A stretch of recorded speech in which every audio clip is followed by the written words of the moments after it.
Halo, Assalamualaikum warahmatullahi wabarakatuh. Selamat siang. Kali ini saya akan membawakan materi tentang antihistamin.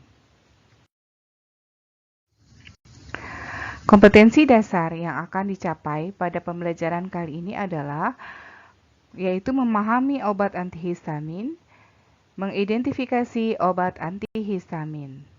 Adapun tujuan pembelajaran, setelah diskusi dan penggalian informasi, siswa diharapkan mampu mengklasifikasi obat berdasarkan penyakit yang berhubungan dengan antihistamin, meliputi antihistamin H1, H2, dan H3 secara tepat. Yang kedua, membedakan obat berdasarkan penyakit yang berhubungan dengan antihistamin secara tepat. Apabila disediakan beberapa jenis obat yang berhubungan dengan antihistamin, siswa diharapkan mampu memilah obat yang berhubungan dengan antihistamin secara tepat, mengidentifikasikan obat yang berhubungan dengan antihistamin secara tepat. Histamin.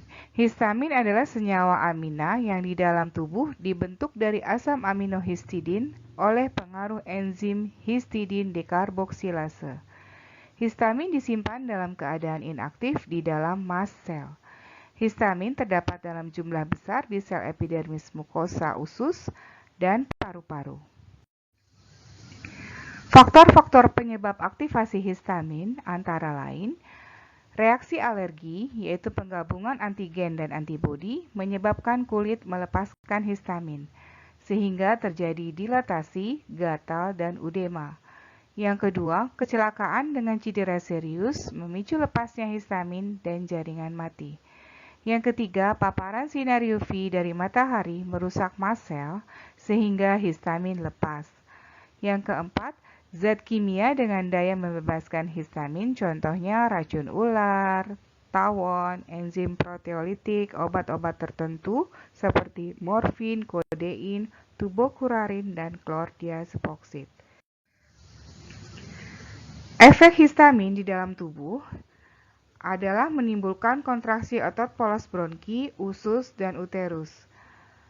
Yang kedua, menimbulkan vasodilatasi. Yang ketiga, memperbesar permeabilitas kapiler sehingga menimbulkan udema dan pengembangan mukosa. Yang keempat, memperkuat sekresi kelenjar ingus, ludah, air mata, dan asam lambung. Yang terakhir, stimulasi ujung saraf yang menimbulkan eritema dan gatal-gatal. Histamin normal di dalam darah kadarnya adalah 50 mikrogram per liter. Bila mast sel rusak dan membran pecah atau oleh sebab tertentu tersebut di atas, histamin terlepas cukup banyak sehingga menimbulkan efek yang nyata. Kelebihan histamin di dalam tubuh atau di dalam darah diuraikan oleh histaminase. Antihistamin adalah zat yang dapat mengurangi atau menghalangi efek histamin yang berlebihan di dalam tubuh dengan jalan memblok reseptornya. Penggolongan antihistamin ada 3, yaitu berdasarkan penemuannya digolongkan menjadi 3 generasi, berdasarkan reseptor histamin digolongkan menjadi 4, dan berdasarkan struktur kimianya digolongkan menjadi 8. Penggolongan antihistamin berdasarkan penemuannya, yang pertama, antihistamin generasi pertama atau AH1 efektif menghilangkan bersin, rinore, gatal pada mata, hidung, dan tenggorokan. Mekanisme kerjanya dengan melalui kompetisi untuk berikatan dengan reseptor H1 di organ target. Contohnya adalah chlorpheniramine malease atau CTM, diphenhidramin, promethazine, hidroksisizin. Efek sampingnya menimbulkan sedasi karena bersifat lipofil sehingga bisa menebus sawar darah otak sehingga dapat menempel pada reseptor H1 di otak. Antihistamin generasi kedua, dia bisa menghambat sekresi asam lambung. Contohnya simetidin, metilamid, burinamid.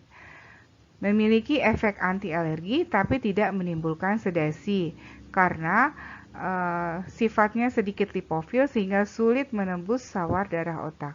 Yang termasuk generasi kedua adalah terfenadin, astemizol, loratadin, dan cetirizine.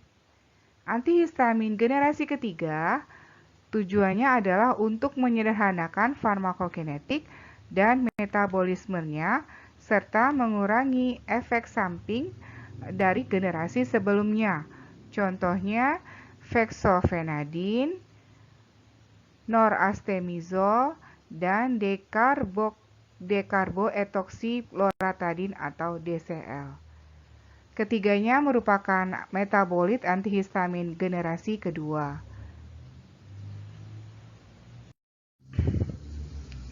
Selanjutnya, penggolongan antihistamin berdasarkan reseptornya. Ada antihistamin H1 atau H1 blocker, menekan reseptor H1 di otot polos dinding pembuluh darah bronki, saluran cerna, kandung kemih, dan rahim, kapiler, dan ujung saraf, dengan efek simptomatis.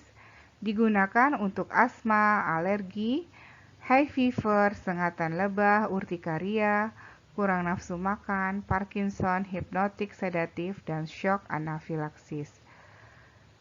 Yang kedua adalah antihistamin H2 atau H2 blocker, menekan reseptor H2 dengan efek hipersekresi asam lambung, vasodilatasi, dan turunnya tekanan darah. Digunakan untuk terapi pada tukak lambung dan usus, contohnya ranitidin, nizatidin, dan famotidin. Antihistamin H3 atau H3 blocker terdapat pada sistem saraf yang mengatur produksi dan pelepasan histamin pada susunan saraf pusat. H3 blocker menyebabkan migrain dan nootropik, sedang diteliti untuk obat Alzheimer. Contohnya imetid, imepib, clobenpropid, dan iodoproxifan. Antihistamin H4 atau H4 blocker dijumpai pada sel-sel inflamatori seperti eosinofil, neutrofil, mononukleosid. Digunakan untuk obat antiinflamasi dan alergi, contohnya topiramate.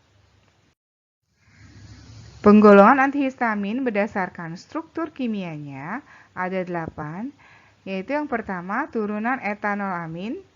Ini contohnya difenhidramin, dimenhidrinat, fenitoloksamin, ya, bersifat antikolinergik dan sedatif. Yang kedua, turunan etilendiamin, contohnya antazolin, tripelenamin, clemizol, dan mepirin. Ini memiliki efek sedasi yang lemah.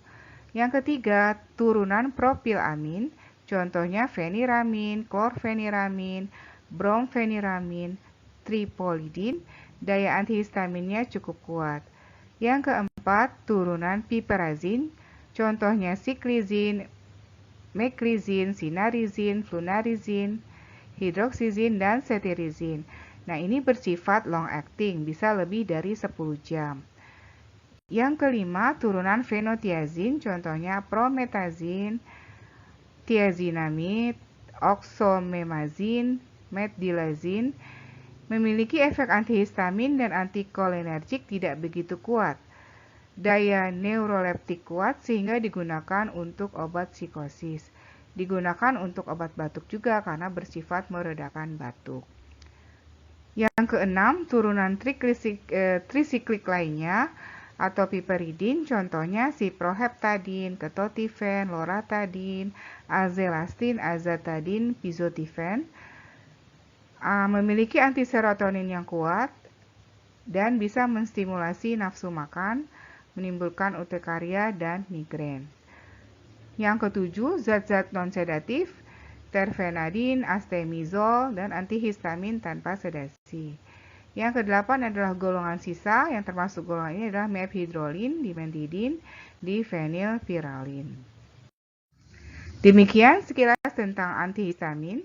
Jika ada pertanyaan, bisa menanyakan via WhatsApp, dan silakan melihat tugas di Google Classroom. Assalamualaikum.